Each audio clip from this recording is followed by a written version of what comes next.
Do you guys want to know what I think about the Bose 901 loudspeakers? That's what we're going to be talking about in today's video.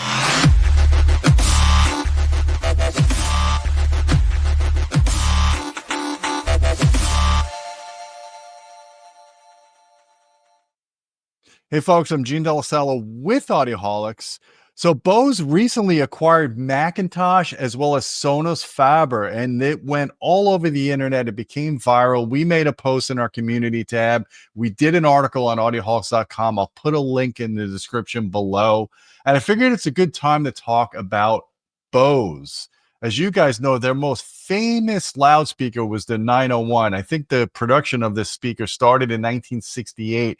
It ran for almost 50 years. It's one of the most famous speakers of all time. We've actually referenced it many times in some of the most widely known speakers that have ever been made. It's a unique product. I'll give Bose that. It's got 9 drivers. It's got 8 of them firing from the back, 1 of them firing from the front. They're full range 4-inch drivers, and they have a DSP box to equalize them. And then they've recently made an announcement that they're coming back with a limited production of a modern version of the 901. So I'm very curious to see what Bose can do with modern driver technology and modern DSP, because the old DSP, the old EQ box they did was analog. So it'd be interesting to see what would happen if they go with DSP on this. So anyways, I wanted to see what Gene Delasala AI Gene thought of the Bose 901. So I went to ChatGPT and I said, please write me a review from Gene Delasala's perspective from audioholics.com of what he thinks about the Bose 901s. And I'm going to share what ChatGPT came up with. I'm going to read it to you, and then I'm going to discuss whether or not I agree with myself or whether or not I agree with AI Gene. So let's get into this. The Bose 901 review, the illusion of performance.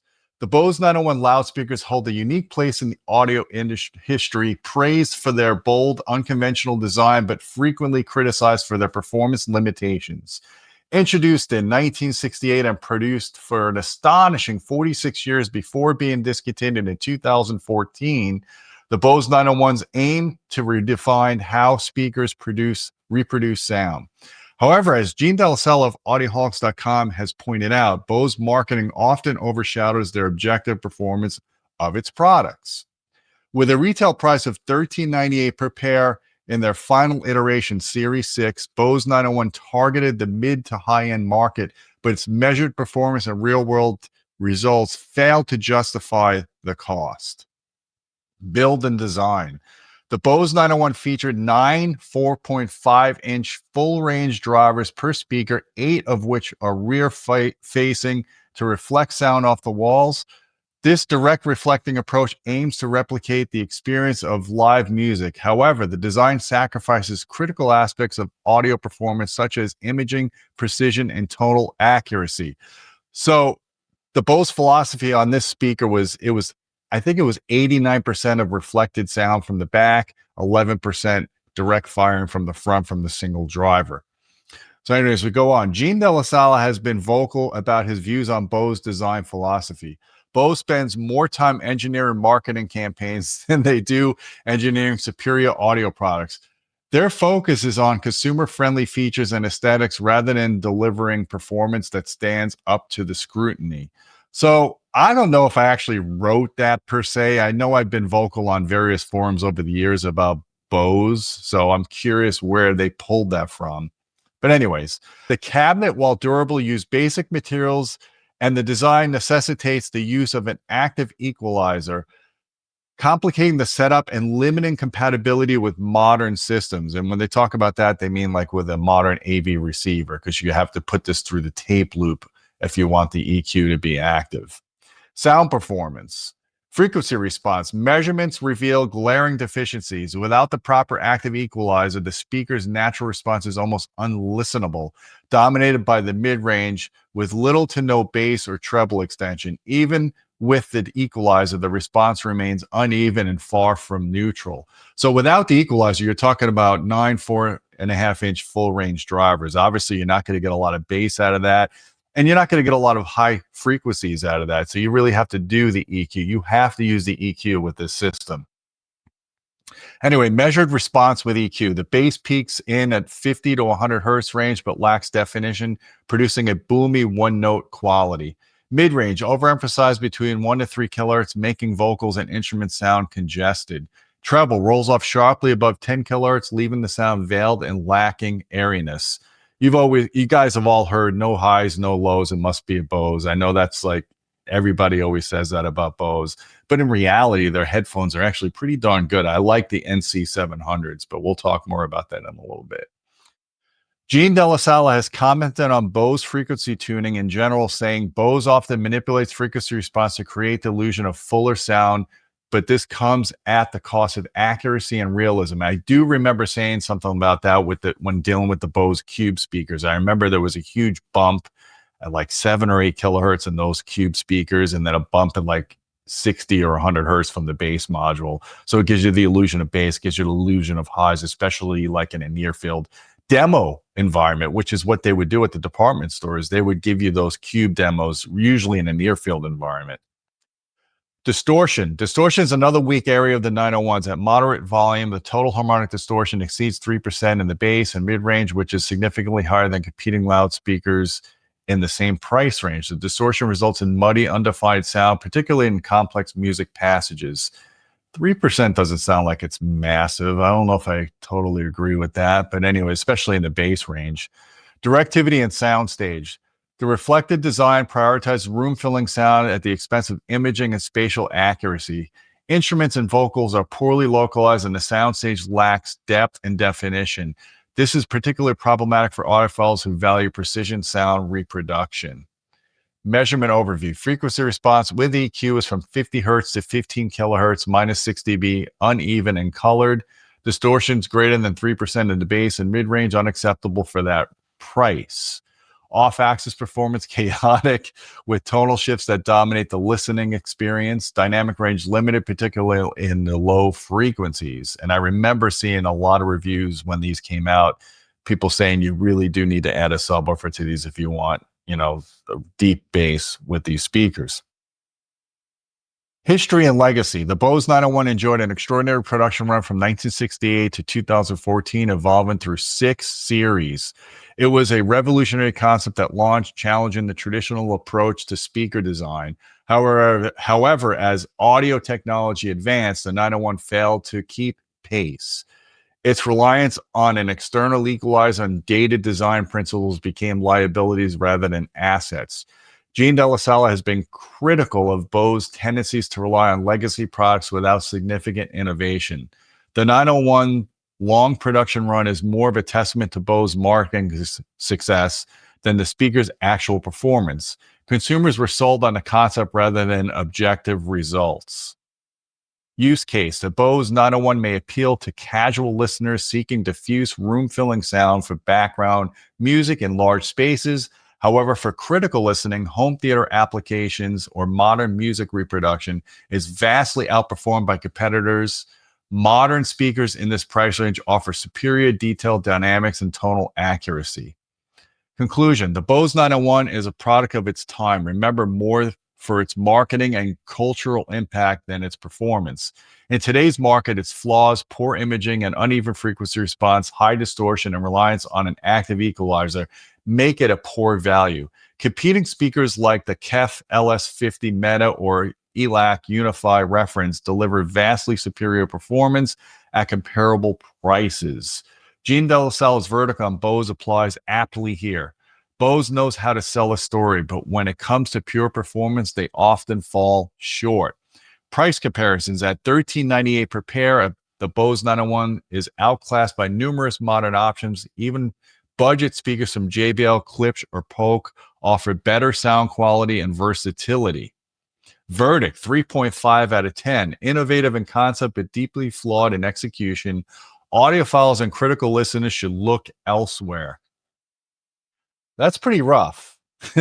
I did tell ChatGPT to be critical per Gene Della Sala style, and it delivered. And for the most part, I agree with a lot of what was written by ChatGPT. It's kind of scary that they could categorize how you think if they have enough sampling of your information. And I've been doing audio for over 25 years. Now, I will say this about the 901s. I give Bose a lot of credit because they came out with a speaker in 1968 with equalization. Nobody was really doing that at the time. And I remember my brothers back in the day in the 70s and early 80s when they had their Lafayette Criterion speakers, their benchmark was to say, hey, is it as good as the Bose 901? That was the benchmark back then for most people that were really into audio. And the fact that they were able to get that much sound out of 4.5-inch drivers is pretty impressive. In fact, I've been to multiple different clubs where I've heard 901 set up, maybe 4 or 6 of them in large spaces. And they did provide a lot of room filling sound. That's really what they were designed for. They were able to play really loud.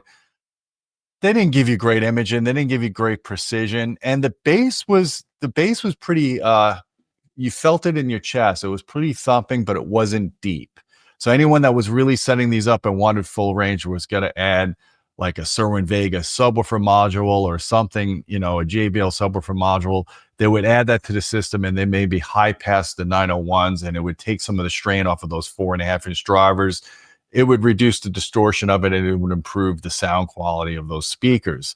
I can't 100% bash Bose for making a speaker like that because nobody else was making a speaker like that. Some of their claims were outlandish. And of course, people that don't know audio know Bose, and they would always come to me and say, well, how do these speakers compare to the Bose 901s? Well, the 901s is old technology, so they don't compare at all. As ChatGPT showed you, there's no way you're going to get high frequency detail out of a full range paper 4.5-inch driver that you're going to get out of a modern dome tweeter or an AMT tweeter. There's just the driver technology has advanced so much in the last few decades. And just the ability to model loudspeaker design and to come up with better crossover components and to come up with a design that's capable to produce all the octaves of music accurately. It's very difficult to get really low bass extension out of those little drivers. They just don't have a lot of excursion. If you look at the Bose 901 driver, they have a small motor structure. They're just not an expensive driver. They're actually very cheaply produced. So the fact that they were actually able to get this amount of sound out of this little driver technology in a small box is pretty impressive. They always look dated to me. Aesthetically, when I would walk into a Bose store, I would look at them and it would look like an ashtray stand. I never liked the look of the 901. I always thought their tower speakers looked better. Some of their tower speakers I thought sounded better than the 901s. I was never blown away by it, but I do understand how there are some audiophiles that listen to orchestral music and they like that expansive soundstage. It's not focused. You're never going to get that phantom center that you get from a really good pair of speakers that image well, where you get the dialogue directly in front of you. It's just more scattered, and placement is really critical on the 901s. To get them to sound right, you really have to, they're finicky. You have to get them more towards the corners of the room. I don't know. They're an outdated concept. I do commend Bose that they came out with something like that. And the fact that they're coming back now, I don't know if this is an official image of what they're going to look like. It might just be a concept, but the fact that Bose is coming back with the 901s, I'm very curious to see what they could do with modern DSP, because look what they did with their noise canceling headphones. The NC700s, they're a very neutral sounding headphone. And I was surprised when I got those in and I put them on. Number one, they were very comfortable. Number two, they were easy to use. Number three, they were very tonally neutral and they were pleasant to listen to. My only gripe about those noise canceling headphones is when you're on an airplane, they tend to get overloaded by loud sounds. The noise canceling is great until you overload them.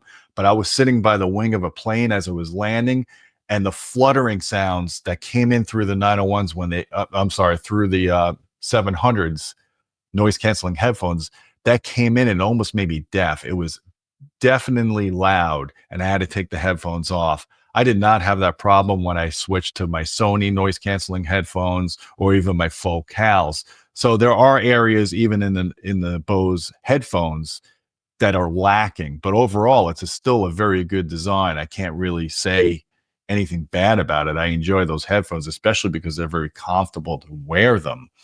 So what do you guys think about the 901s? Give me some stories below of if your parents had the 901s, your grandfather had the 901s, or if you're still rocking 901s in your garage or in a separate system, I want to know about it. Have you done mods to them to improve their sound? Have you done post processing after the EQ to linearize the response? Have you added subwoofers to get more bass?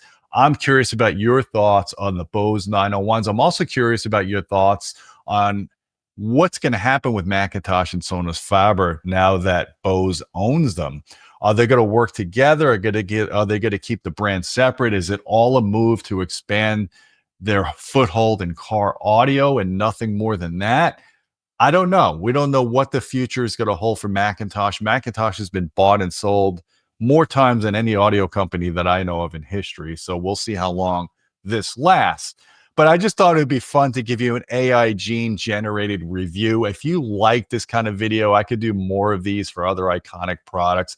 Give me some comments down below. Hit the thumb up, hit subscribe. Don't forget about our Patreon channel at patreon.com/audioholics. We appreciate your support. You get direct access to me if you want to suggest video topics. And until next time, my friends, keep listening.